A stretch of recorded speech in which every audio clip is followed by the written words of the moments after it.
So hi everybody. Thank you for coming to a Snowsnake workshop. My name is Bouschor. I'm our cultural activities coordinator. So you'll notice tonight, if you've ever been to one of our workshops, that we have two camera crews here. One from UP News and our very own Sault TV. So he's going to be here filming. So just be a little mindful of them walking around with their cameras as we're working. So I'm going to introduce Larry here. Those of you don't know, Larry Jaques. He works for Sault as a Director of Strategic Planning. But his better job is Snowsnake extraordinaire. He is a master, as far as I'm concerned, at making snow snakes, understanding the game.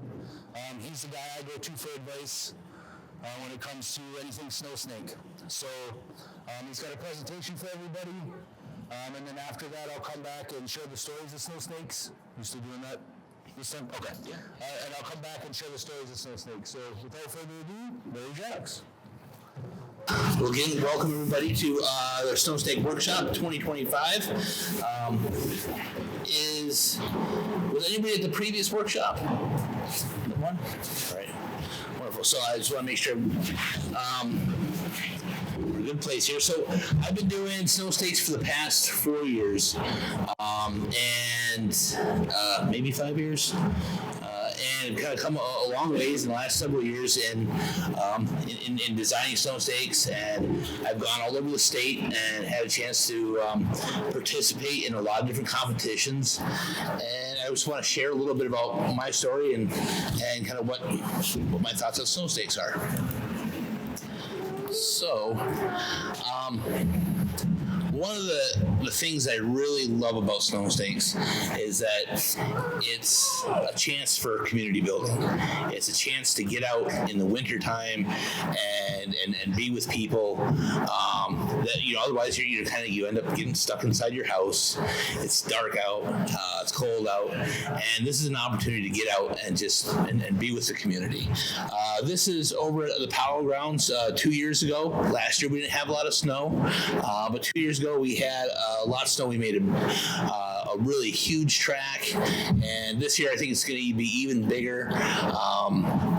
And there was just a tremendous amount of people who showed up, and it was an amazing event. So I'm hoping to see everybody there. Hopefully the snow snakes you make tonight are the snakes that you bring out there with you. And I think some of the wood that Tyler had gotten is like some really good. It's good dense wood. It's stuff that that I think would be what you consider competition worthy. So you should be able to get your snake a good long distance on the track. But in addition to community, it's an opportunity to connect with your family. I got my wife and my son here, and Larry's been doing snow snakes since he was a little kid, and now he's 7, and it's just amazing to see the just in both of us, like how much better you get over just years and years of practice. You only get out a little bit each winter to get your practice in, but you do see differences every year on your throw and on the distances and on the style. So this is out at Bay Mills last year, and I think that's the other thing that's, or another thing that's important is it's obviously it's a chance to practice our culture. This is something we've done for thousands of years. It kind of went down in popularity for a little while, but now it's making a massive resurgence all across the area. There's a lot of different tribes that do snow snakes, and it's something that I think that we all have a chance to be part of kind of that bringing it back up in the community. So even though we're doing competition out there, and we have this chance to see who's kind of who can throw their snake the furthest, we don't look at the other people as competitors. They're just other individuals who are out there bringing the sport back. And so it's something that we're celebrating the other people, even if they're throwing further than you. So. This is where I use that part for the graphic. And here is over at Madeline Island. So another thing too is that there's a lot of communities that are out there that are doing this. So again, for the last several years, I've been traveling around, going to Red Cliff and Keweenaw Bay, Grand River, and Bay Mills, and different communities, and throwing snow snakes. It's a chance to just visit other people, visit other communities, see how they're doing things. Yeah. How do you practice off season? What's that? Do you practice off season? Yeah, we've got a track at our house. We just had a little family event and friends event this last weekend, and so I do a lot of practice in the driveway, which is just throwing right on just flat ground, right where I'm snow blowing, which is different than obviously throwing up in a trough. But it's good to get out there. It's not so much for practice, but it's just just kind of doing something in the wintertime, getting outside the house. Summer? In the summertime, I've thrown this across grass before. You don't want to tear up your snake too much. Saying that, and I'll show you a video later. This is completely tore up on the top side because my dog grabs this by the back of the head of the snake and then drags it back to me. Sometimes, other times I got to walk and go get it. So. Here's over at Keweenaw Bay, and this is where I got my 330-foot throw in and was able to win that tournament. This is over at Madeline Island. And so there's this track, and I'll show you another track they had last year where they had absolutely no snow. We had to go break up snow out of a parking lot, put it into a trailer, load it, and then and then put it inside of these troughs that were built. This is down at Grand River, and there's Larry. This is the first one he won.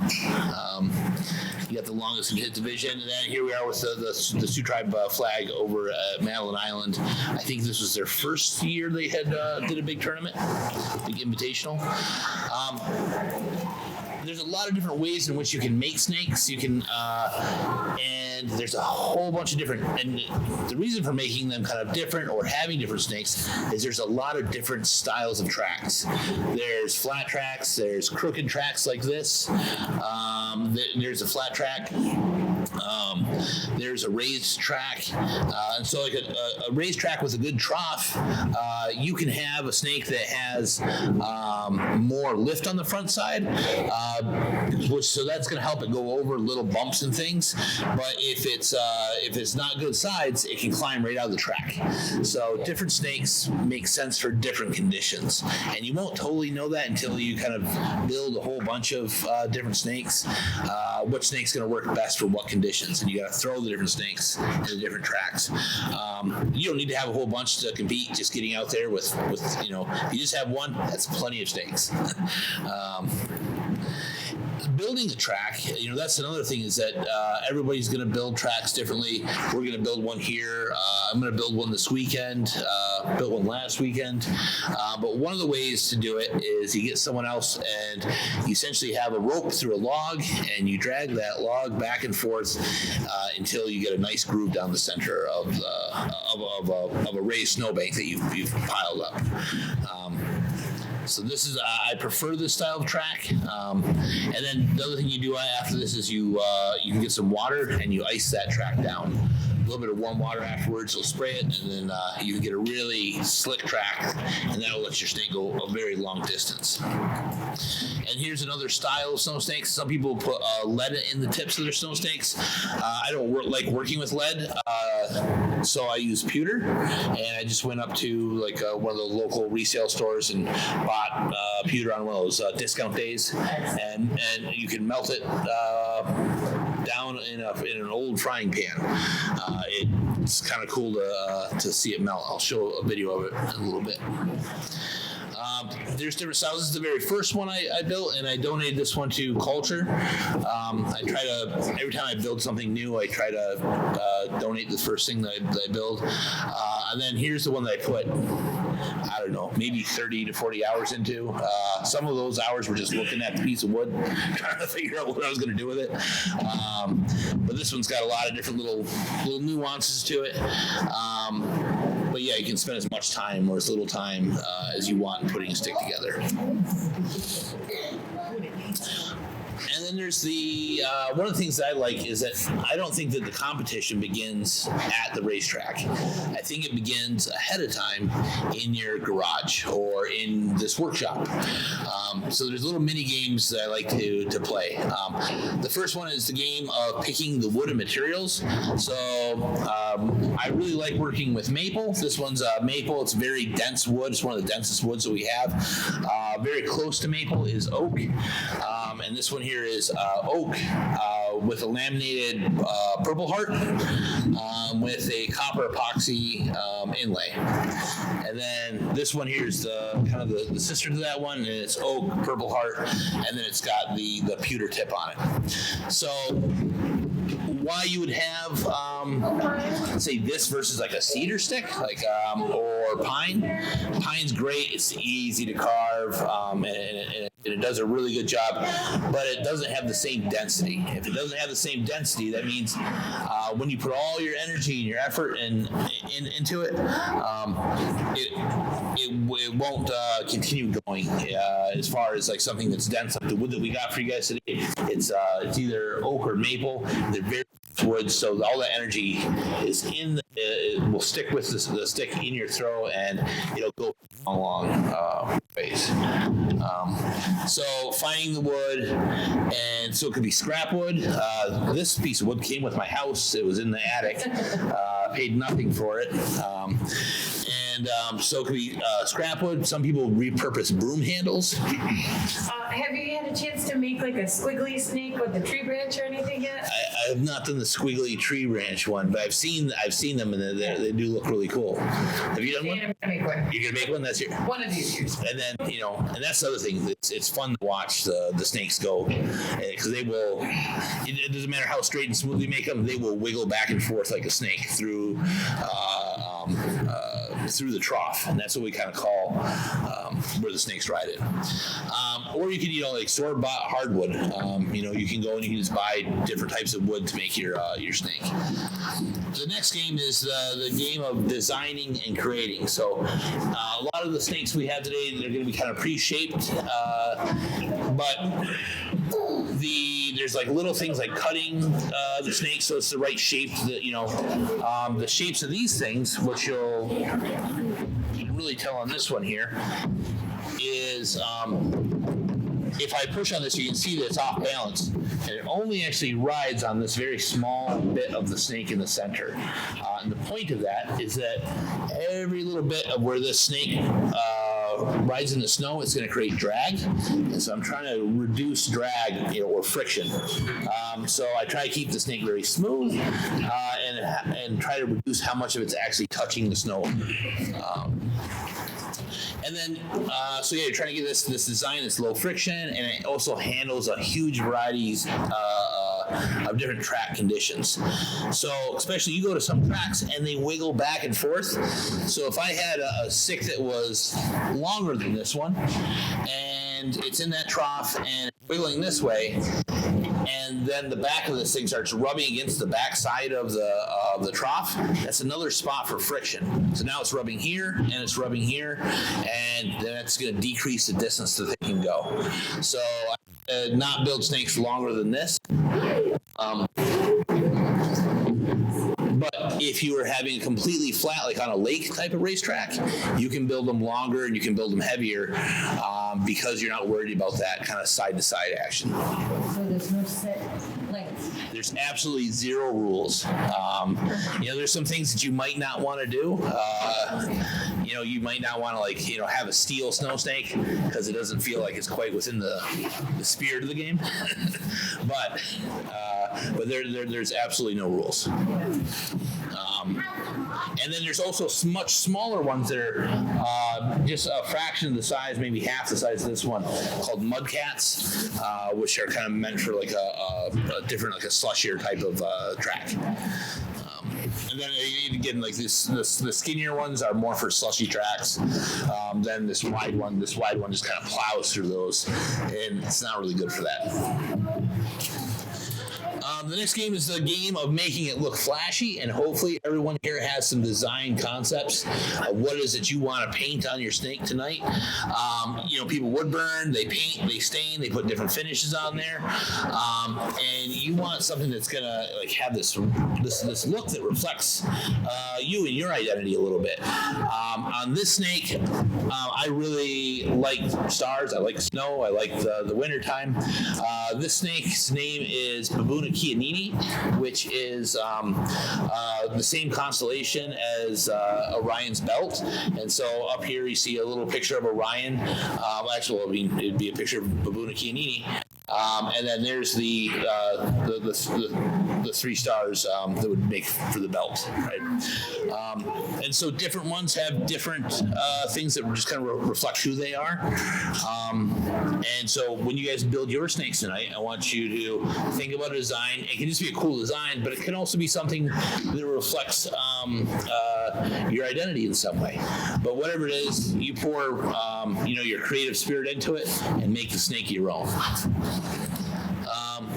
So then the next game is the game of the secret coating. So you've made your snake, and maybe you've put a nice smooth finish on it, but you may want to put some sort of wax on it or some sort of other thing. Maybe it's some PAM, some spray on the snake. But you kind of want to make it super secret, like nobody knows what you're putting on your snake. So it feels like it's something special that nobody else sees. So you've got a secret little wax you're putting on there. Maybe it's a secret formula, beeswax and olive oil, whatever it is. So then there's next is the game of kind of finding your throwing style. When I started throwing snakes, I threw them in a very there'd be the trough, and I would put the snake in the trough. I get down real low, and there's a little spot in the back where I put a little knock to my finger. Instead of trying to throw off of the edge of my finger, I get down real low, and I would throw like this, and it had come off the very edge of my finger. One, because I didn't have to move, and there's not a huge amount of athleticism in that style. And the other thing too is that it made a consistent throw. I had the ability to put do the same throw again and again and again, very similar. And the other thing is when it's coming off the very tip of your finger when you throw it, you are increasing the amount of back and forth wiggle when it comes off your hand. And the straighter it can go off the very bit, that's again, it's a reduction of drag.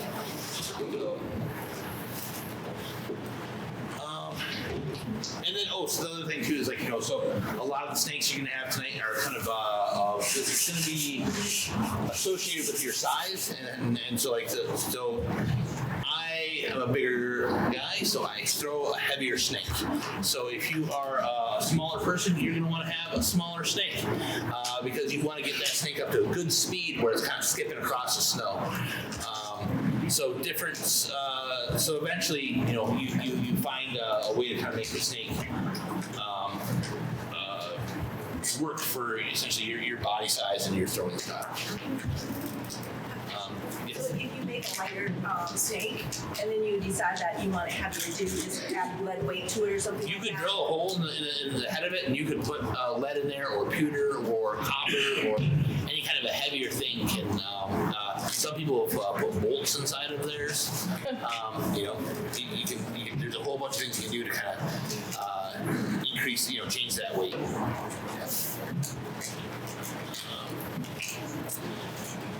I also like the game of it's a competition. So given a little bit of kind of like fun competitive talk with each other, and essentially saying, hey, I can throw this snake further than you, but in a good way, right? In a nice way. And I think the other thing again I said is like it's a community sport. So what other people do really good is make sure that we're congratulating other people. Other people are going to throw further than you, and you just you celebrate that. Is there betting involved? There is betting. Just traditional. Yeah. So there's, especially when you go to the competitions, you bring prizes. In a big competition, they're going to have a big prize bundle, a couple bundles set up for each of the divisions. So the elders and the men's and the women's and the kids, they're all going to have these prize bundles. And so you're expected as a competitor to bring something to donate to those bundles. And then you can also have side bets, and usually, and they can do lots of things. I tend to find things that are copper in our side bets, and that's one of the things you do. But I mean, there's, you can have other things for your side bets. And then of course, it's the game of throwing it the furthest. At the end of the day, if you can throw the furthest, that's kind of where it's at. And now I wanted to pull up a couple quick videos before. So this right here is one of the first videos I shot, which was when I started making these things. I wanted to share what my building would look like in my shop. And so this is essentially this one here, where there's, I kind of put a little more work into this one. And that's the first one I made.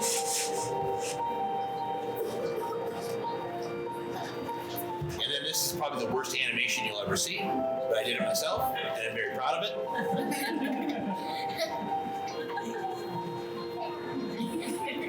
And so I'm trying to provide measurements to whoever might see this video, so they can kind of get an idea. This is, it's about 5 feet long.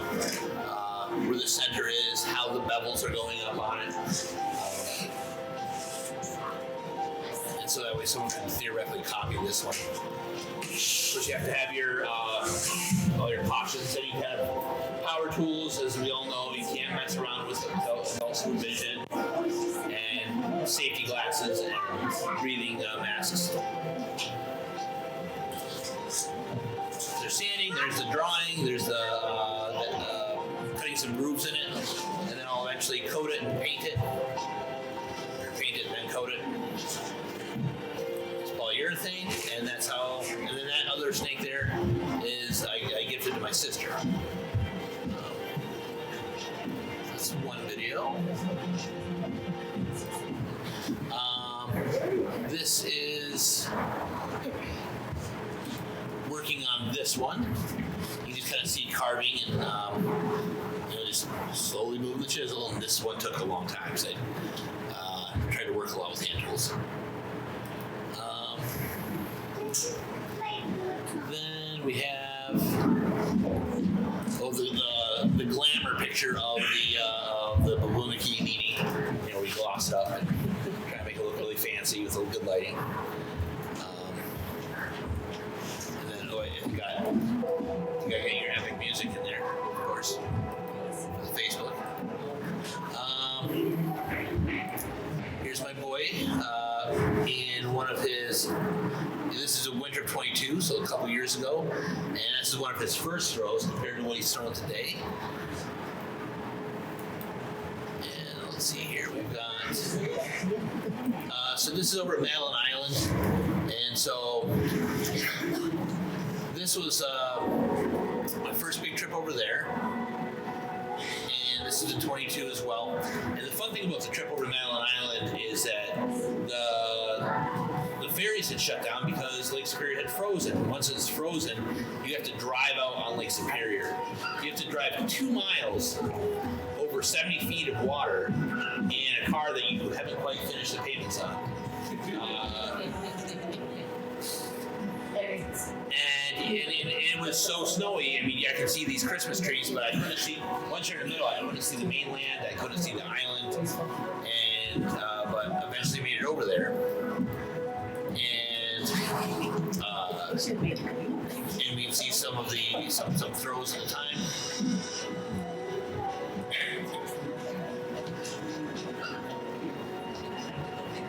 And they had a nice hill on the top where all the different tribal nations that came, they put their flags at the top of the hill.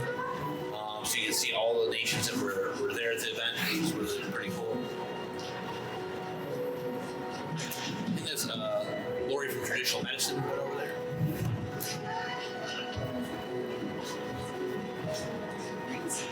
Is that going downhill?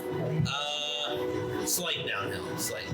But you can see that little bit of running start up. Oh.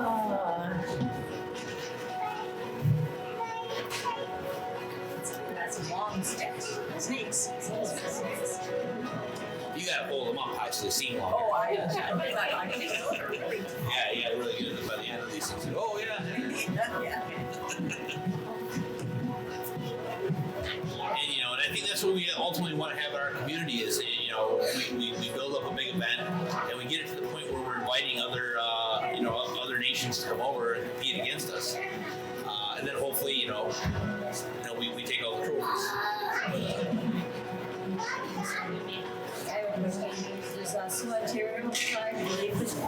I think they just worked on making some. I know we've had some people from Sault Ontario come over 2 years ago. Last time we did one. Here is my at-home Snowsnake retrieval system.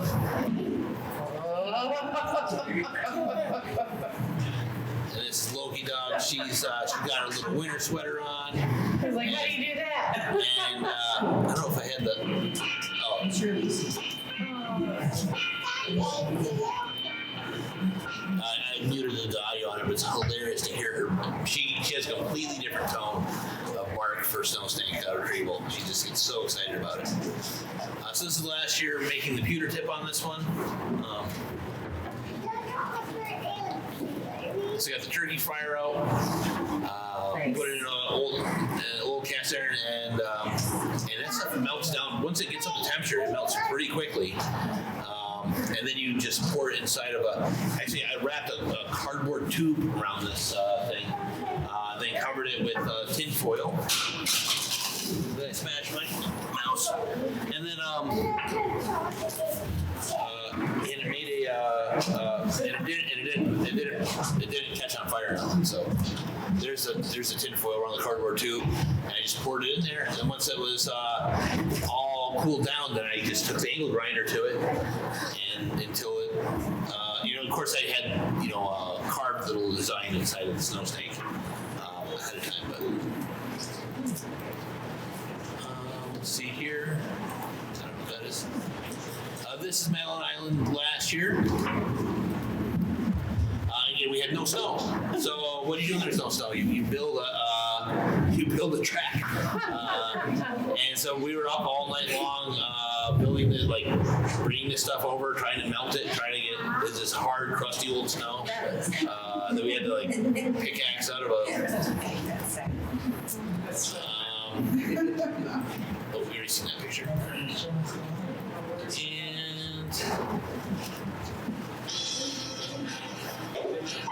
And here's that party. Oh.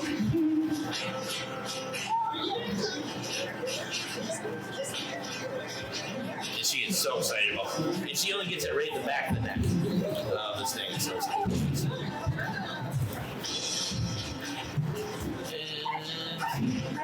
And here's this year where we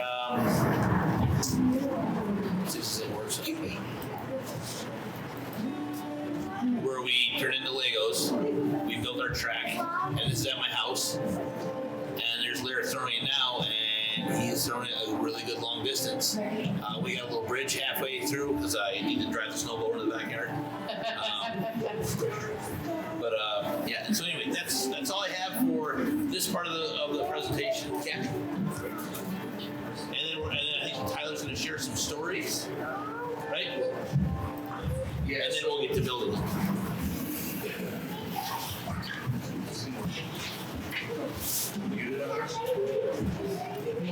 They're down. Here.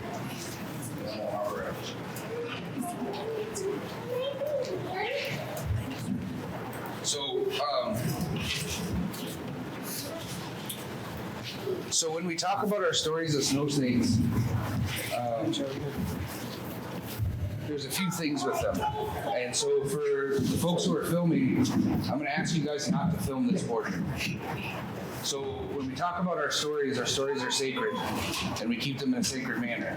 So we don't record them, and we don't broadcast them.